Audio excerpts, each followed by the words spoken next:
Mbunge wa Shinyalu Mheshimiwa Fred Ikana hivi leo alijiunga pamoja na walimu, wazazi, wanafunzi na jamii yote kwa jumla ya Bikuta kwenye mkutano wa kuleta suluhu ya kudumu kwenye shule hiyo. Hata ukioa mwanamke na akose kuzaa hana faida nyumbani. Wewe ndio mbunge ambaye tumeona umezaa.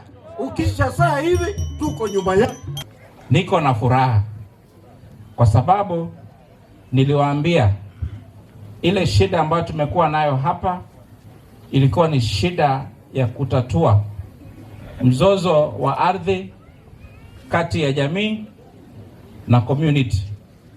Na nikasema mizozo haiwezi katatuliwa kwa barabara. Mizozo haiwezi tatuliwa kwa matusi.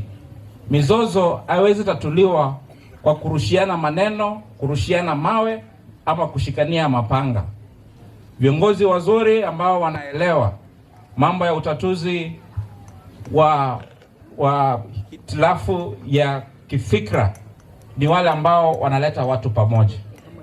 Nami watu wangu wa Isuka East, wakati mlinipatia kura nyingi, mlikuwa na imani ya kwamba nitakuwa kiongozi wa kuunganisha watu pamoja, bali sio kupiganisha watu.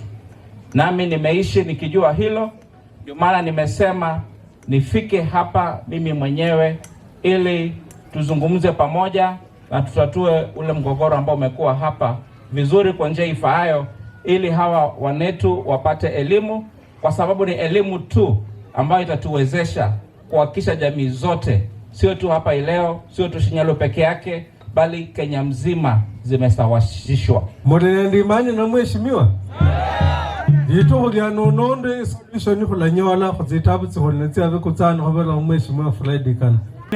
Enda kwa mitandao uongee, lakini Ikana ako wapi kwa ground akifanya Mnasema Ikana 5 tena? Nataka nione wangapi hapa Bikuta ileo Shinyalu wanasema Fred Ikana ni 2 term. Hebu tuone 2 term. Nafasi hii kushukuru wale wote ambao kwa njia moja ama nyingine tumeshirikiana nao kuhakikisha angalau tumeweka vichwa zetu pamoja kutafuta suluhu ya kudumu kwa ajili ya shule hii yetu. Ikana William Ruto